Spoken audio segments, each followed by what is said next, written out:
प्यारे बच्चों, आज हम लर्निंग आउटकम आधारित लर्निंग गैप सामग्री अर्थात ब्रिज कोर्स में कक्षा 8वीं विषय गणित वर्कशीट 12 व 13 देखेंगे। वर्कशीट 12 है आकलन 2, परिमेय संख्याओं की समझ के लिए। तो आपने परिमेय संख्याओं की परिभाषा पढ़ी, उसमें जोड़ घटाना एवं गुणा भाग पढ़ा, उसी पर यह आकलन अर्थात एक टेस्ट है जिसे हम देखेंगे। पहला प्रश्न है, निम्नलिखित प्रश्नों को हल कीजिए। पहला है, तुल्य भिन्न के पैटर्न को आगे बढ़ाओ। ऋण 1/3, ऋण 2/6, ऋण 3/9। अब आप ध्यान से देखिए, ऋण 1/3 में 2 का अंश और हर में गुणा करिए तो ऋण 2/6 आएगा। फिर ऋण 1/3 में 3 का अंश और हर में गुणा करिए तो ऋण 3/9 आएगा। अब अगर हम इसमें 4 का अंश और हर में गुणा करें तो आएगा ऋण 4/12। 5 का करें तो आएगा ऋण 5/15। 6 का करें तो ऋण 6/18। इस तरह यह एक पैटर्न होगा तुल्य भिन्न का। प्रश्न दूसरा है, ऋण 4 सही 5/6 और ऋण 7 सही 3/4 को जोड़िए। तो यहाँ पर हम पहले इसे विषम रूप में बदल लें। तो 6 चौके 24 और 5 29, ऋण 29/6। धन का चिन्ह लगाइए, जोड़ना है इसलिए। अब यह ऋणात्मक है तो इसे हम कोष्टक में लिखेंगे ऋण। अब इसे भी विषम रूप में बदलिए, 7 चौके 28 और 3 जोड़िए तो 31/4।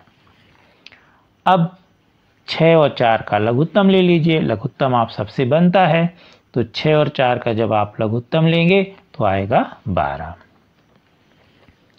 अब अंश में ऋण 29 आएगा और इसका हर है 6। 6 का पहाड़ा हम लघुत्तम 12 के लिए पढ़ेंगे, 2 बार पढ़ेंगे। 6 दूनी 12, इसलिए ऋण 29 में 2 का गुणा होगा। अब यहाँ पर धन और ऋण का गुणा हुआ तो ऋण हो गया। अब 31 लिख दीजिए। अब इसके हर का है 4। 4 का पहाड़ा लघुत्तम 12 के लिए पढ़ेंगे, 3 बार पढ़ेंगे तो 31 ऋण 31 में 3 का गुणा हो गया। अब गुणा कर दीजिए, तो ऋण 29 में 2 का गुणा हुआ तो ऋण 58 और ऋण 31 में 3 का गुणा हुआ तो ऋण 93 और बटे में 12 रहेगा। अब अंश में दोनों ऋणात्मक संख्याएं हैं, चिन्ह समान है इसलिए जुड़ जाएंगे। पूर्णांक वाले वीडियो में, अध्याय में, वर्कशीट में आपने देखा तो ऋण 58 और 93 जुड़ गए तो हो गए ऋण 151 और बटे में 12। प्रश्न तीसरा है, ऋण 48/60 का न्यूनतम कोष्टक में मानक रूप लिखिए। न्यूनतम को हम मानक रूप भी कहते हैं। ऋण 48 के गुणनखंड निकाल लीजिए या 48 के निकाल लीजिए और ऋण आगे लगा दीजिए। तो 2 गुणे 2 गुणे 2 गुणे 2 और फिर गुणे 3। 60 के निकाल लीजिए, 2 गुणे 2 गुणे 3 गुणे 5। अंश में 2, फिर 2 काट दीजिए और यहाँ पर 3 से 3 काट दिए। तो इस तरह अंश आएगा ऋण 4। 2 गुणे 2 हो जाएगा और हर हो जाएगा 5। तो मानक रूप होगा इसका ऋण 4/5। अब चौथा प्रश्न देखें, 1/2 के समतुल्य 3 परिमेय संख्याएं लिखिए। पहले प्रश्न में आपने समतुल्य का पैटर्न देखा, उसी के आधार पर हम इसको बना दें। 1/2 बराबर, अब इसके अंश और हर में हम 2 का गुणा कर दें। तो अंश में 2 का गुणा कर दिया, हर में 2 का, यानी जिसका आपको हमने बताया था कि अंश में चाहे वो धनात्मक हो चाहे ऋणात्मक, गुणा करेंगे उसी का आप हर में करिए तो वह समतुल्य रूप में परिमेय संख्या बन जाती है। तो इसको गुणा कर दीजिए अंश में, तो 2 हो गया और हर हो गया 4। तो पहला समतुल्य होगा 2/4। दूसरे के लिए 1/2 में हम 3 का अंश और हर में गुणा कर दें। इसी तरह तो हो जाएगा 3/6। अब अगले के लिए 1/2 में हम 4 का अंश और हर में गुणा कर दें 1/2 में, तो 4 एकम 4, 4 दूनी 8, तो हो गया 4/8। तो 2/4, 3/6 और 4/8 1/2 के समतुल्य परिमेय संख्याएं होंगी। प्रश्न 5वां देखें। ऋण 4/5 और ऋण 5/12 को गुणा कीजिए। तो ऋण 4/5 लिख दीजिए, गुणा का निशान लगा दीजिए और ऋण 5/12। अब जब गुणा में परिमेय संख्याएं हों तो आपने पढ़ा है कि अंश और हर यदि कटते तो काट दीजिए, आपस में नहीं कटते, यदि तिरछे कटते हैं अंश हर तो उनको भी आप काटिए। तो देखिए यहाँ तिरछे कट रहे हैं, 4 एकम 4, 4 × 12। यहाँ भी कट रहे तिरछे, 5 एकम 5, तो 5 एकम 5, तो दोनों काट दीजिए 5 से 5। अब यहाँ पर ऋण आ जाएगा और 1 का 1 में गुणा होगा, तो यहाँ पर ऋण, यहाँ पर ऋण, तो ऋण का ऋण में गुणा हुआ तो धन हो गया और 1 का 1 में गुणा हुआ तो 1 और नीचे 3 एकम 3, तो उत्तर आया धन के 1/3। अब अगला प्रश्न है 6वां, भाग दीजिए। 3/7 भागित ऋण 55/21।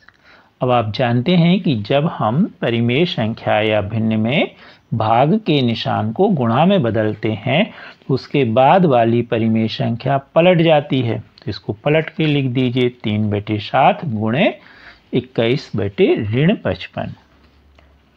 अब कटते हैं तो काट दीजिए गुणा के नियम अनुसार, तो कट रहे हैं 7 या 21। अब अंश का अंश में गुणा करिए तो 3 त्रिका 9 और बटे में 55 ज्यों कहते हो। अब यहाँ पर ऋण 55 नीचे ऋण का निशान न लगा के अंश में लगा दीजिए, तो हो जाएगा ऋण 9/55। ऋण का निशान यदि परिमेय संख्या में अंश में नहीं लगा, हर में लगा है, तो उसे हम अंश में पढ़ेंगे। प्रश्न 7वां, संख्या ऋण 3/4 को संख्या रेखा पर प्रदर्शित कीजिए। यहाँ हमने एक संख्या रेखा बनाई m। यहाँ पर हमने 0 लिया क्योंकि ऋणात्मक संख्या है, तो यह 0 के बाईं ओर होगी। अब यहाँ पर हमने इकाई ली 1, 2, तो ऋण 1 ऋण 2। अब हम इसका हर परिमेय संख्या का 4 है, तो हम 1 इकाई यानी 0 से ऋण 1 को हम 4 बराबर भागों में बांट लेंगे, 1, 2, 3 और 4। अब यहाँ से हम 0 के बाद लिखेंगे ऋण 1/4, ऋण 2/4, ऋण 3/4 और ये होगा ऋण 4/4 यानी ऋण 1। अब हमें लेना है ऋण 3/4, तो हम ऋण 3/4 ले लेंगे, अर्थात ये वाला बिंदु हमारा संख्या रेखा पर ऋण 3/4 को दर्शाएगा। अब देखेंगे हम वर्कशीट 13। बड़ी संख्याओं को घातांक के रूप में लिखना।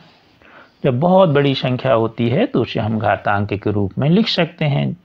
अब घातांक क्या है?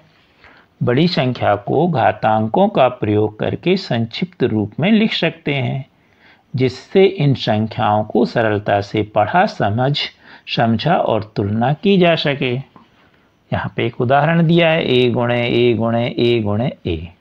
तो यहाँ पर a यानी समान, ये ध्यान रखें कि समान संख्या या पद का बार बार गुणा, जितनी बार गुणा होगा वह उसकी घातांक होगी। तो यहाँ a का a में 4 बार गुणा हुआ है, तो बराबर a पर 4 की घात, और यह दाहिनी ओर उसके ऊपर की तरफ थोड़ा सा लिखा जाएगा।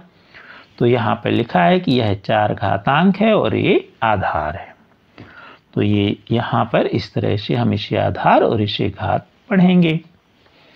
अब उदाहरण जैसे यहाँ पर लिखा है 10,000, इसको लिखा 10 गुणे 10 गुणे 10 गुणे 10 4 बार, तो 10 पर 4 की घात, यहाँ 4 घात होगी और 10 आधार होगा। यह इसका घातांकी रूप है। फिर उदाहरण 2 पर 6 की घात का मान निकालो। तो 2 पर 6 की घात, तो 2 गुणे 2 कितनी बार लिखेंगे? 6 बार। गुणा कर लीजिए इनका, तो आया 64। ये उदाहरण के रूप में। इसी तरह 81 को घातांक के रूप में लिखो, तो 81 के हम अभाज्य गुणनखंड निकालेंगे। मिले 3 गुणे 3 गुणे 3 यानी 4 बार मिले, तो 3 पर 4 की घात लिखेंगे 81 को हम।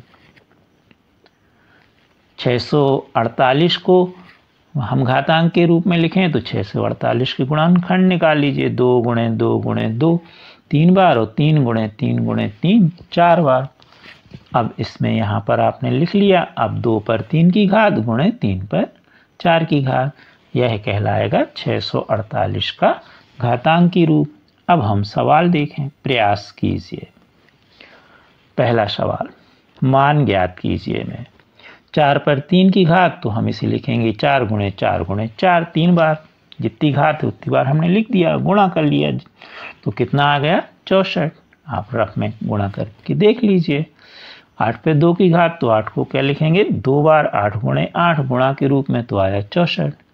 2 पे 4 की घात गुणे 5 पे 4 की घात, यहाँ जगह कम है तो हमने नीचे भी बराबर लगा के लिख दिया। 2 गुणे 2 गुणे 2 4 बार और 5 गुणे 5 गुणे 5, तो 2 गुणे 2 गुणे 2 गुणे 4 बार लिखोगे तो 16 और 5 लिखोगे 4 बार गुणा में, तो 625। अब 16 का 625 में अलग से गुणा कर लीजिए, तो कितना आ गया 10,000। 12 पे 4 की घात, तो 12 को 12 गुणे 12 गुणे 12 4 बार लिखिए, गुणा कर लीजिए। अब गुणा करने के लिए आपको क्या करना है, जब बड़ा गुणा रहे तो पहले 12 गुणे 12 निकाल लीजिए, तो आ गया 144। अब इन दो का कर लीजिए तो आ गया 144। अब 144 में 144 का अलग से गुणा कर लीजिए, ऐसा हमने आपको पिछले वीडियो में सिखाया है, बहुत सारे पदों का गुणा, तो आ गया 20,736। तो अभी आपको घातांक रूप दिया था और मान निकालना। अब आपको मान दिया है और घातांक रूप में लिखना है। घातांक के रूप में लिखिए 405, 729, 128 और 49।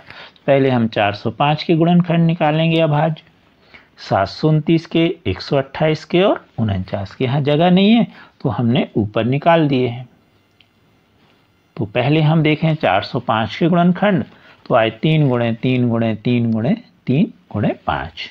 729 क्या है 3 गुणे 3 गुणे 3 गुणे 3 गुणे 3 गुणे 3, कितनी बार है 1 2 3 4 5 6।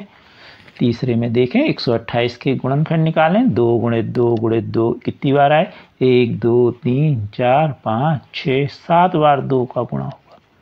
49 के देखें 7 गुणे 7। तो पहले हमने अभाज्य गुणनखंड निकाल लिए, अब इनको हम गुणा के रूप में लिख दें। तो 405 को हम लिखेंगे 3 गुणे 3 गुणे 3 4 बार और गुणित 5, तो इसको हम लिखेंगे 3 पर 4 की घात गुणे 5। वास्तव में 5 पर 1 की घात होगी, 1 की घात लिखी नहीं जाती, इसलिए यहाँ पर हम 5 अकेला लिखेंगे। यदि कोई आपसे पूछे कि इस पे कितने की घात है, तो कितने की घात है इस पे 1 की, क्योंकि 1 बार है ये। 729 को लिखेंगे 3 गुणे 3 गुणे कितनी बार 6 बार, 3 पर 6 की घात। 128 को हम लिखेंगे बराबर में 2 गुणे 2 कितनी बार 7 बार, तो 2 पर 7 की घात। 49 को कितना लिखेंगे 7 गुणे 7 2 बार, तो 7 पर 2 की घात। अब इसी पर एक और सवाल देखें, बड़ी संख्याओं को मानक रूप में लिखना। हम देखते हैं कि बड़ी संख्याओं को पढ़ने और लिखने की दृष्टि से सुविधाजनक नहीं होती। उदाहरण के लिए पृथ्वी का द्रव्यमान, अब आप देख रहे हैं कितना ज़्यादा लिखा है किलोग्राम, तो अब इसको कैसे पढ़ें इतनी बड़ी संख्या को। तो उसको सुविधाजनक बनाने के लिए हम घातांकों का प्रयोग करते हैं। जैसे 59 को हम लिखेंगे 5.9 गुणे 10 या 5.9 गुणित 10 पर 1 की घात। 590 को लिखेंगे 5.9 गुणित 100 या 5.9 पर 10 गुणित 10 पे 2 की घात। इसी 5,900 फिर 59,000, तो ये आपको यहाँ पर लिखना बताया गया है। 5,985 को कैसे लिखेंगे, तो 5.985 गुणे 1000, 1000 में 3 शून्य है, तो 5.985 गुणे 10 पर 3 की घात। इनको हम मानक रूप कहते हैं। यहाँ पर यह ध्यान रखें, यह जो दशमलव है इसके पहले यानी बाईं ओर अशून्य अंक होना चाहिए। अशून्य अंक का मतलब है कि यह शून्य नहीं होना चाहिए, जैसे 0 नहीं होगा, 1 से लेके 9 के बीच यह अंक होगा। अब देखें हम, प्रयास कीजिए। पहला प्रश्न है, इसको मानक रूप में लिखना है 65,950। तो अब इसमें हम क्या लिखेंगे 6.5950। शून्य लिखना हो तो लिखिए, नहीं तो ना लिखिए। अब यहाँ पर हमने दशमलव लगाया तो कितने अंक हैं 1 2 3 4, तो यहाँ हम लिखेंगे गुणित 1 और 4 शून्य लगा देंगे। इसको हम पढ़ेंगे कितना 10,000। तो हम लिखेंगे 6.595 गुणे 10⁴ की घात। अब इसको देखें हम, तो यहाँ पर हम लिखेंगे 3.43।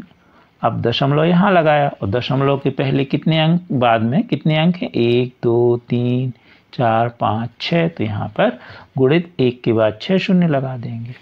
अब 3.43 गुणे 10⁴ की घात। अब यहाँ देखें तो हम 3 दशमलव लिखेंगे और दशमलव के बाद कितने अंक आ गए, 1 2 3 4 5 6 7 8 9, तो ये लिख दिया हमने। और 3.1865 गुणित 10⁻9 की घात।